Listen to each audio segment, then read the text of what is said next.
Okay, so either we can focus on distractions or we can keep it moving. And since my people are destroyed for the lack of knowledge, I'm going to keep it moving. So to he who has ears, let him hear. I'm going to tell you the end game. What is the end game? What is all of this about?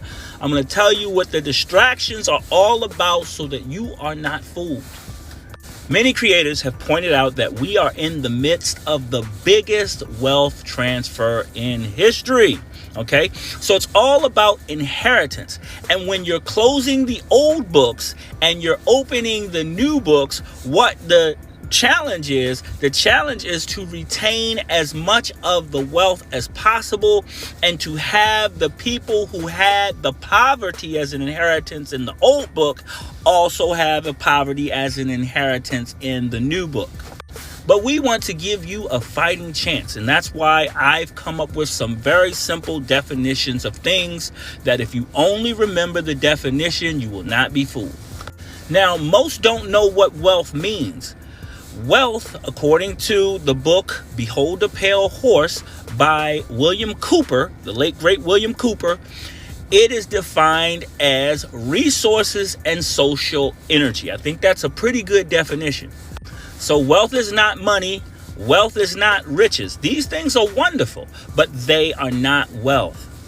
Now, money is the primary trick that the truly wealthy, the elites, use to keep the poor poor.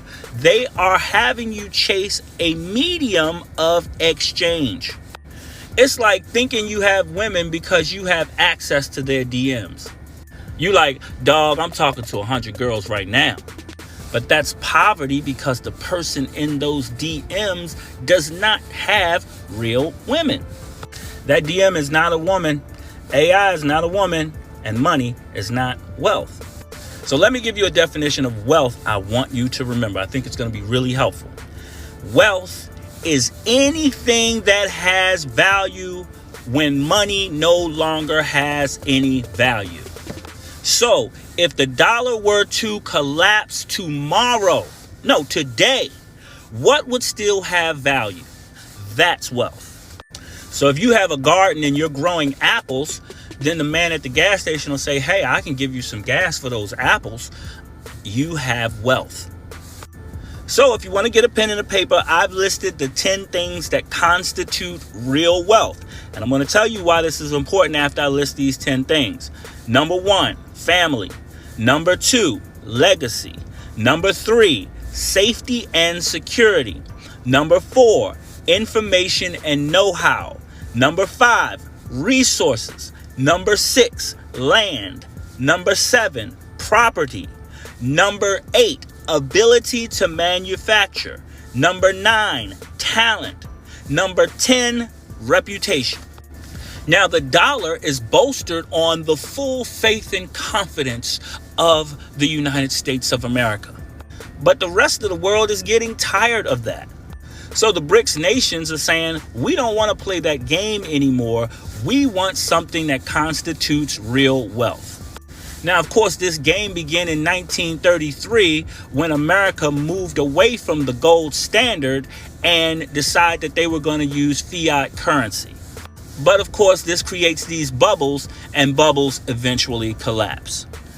So if and when this bubble collapses and the global marketplace doesn't care about your money, what do you have that constitutes real wealth?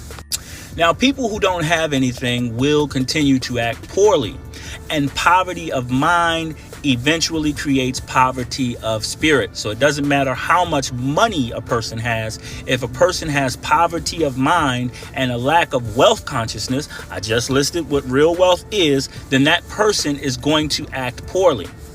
Now, of course, we have a lot of bread and circus in America that is designed to distract us and to have us looking at something and thinking it's wealth. But if you look at the average rapper doesn't really have family that they take care of. They don't have a legacy that they're leaving. They don't have any safety or security. People are always gunning for them. They don't have any real information or know-how. So aside of those raps, they can't really tell people anything that's valuable. They don't have any real no access to resources.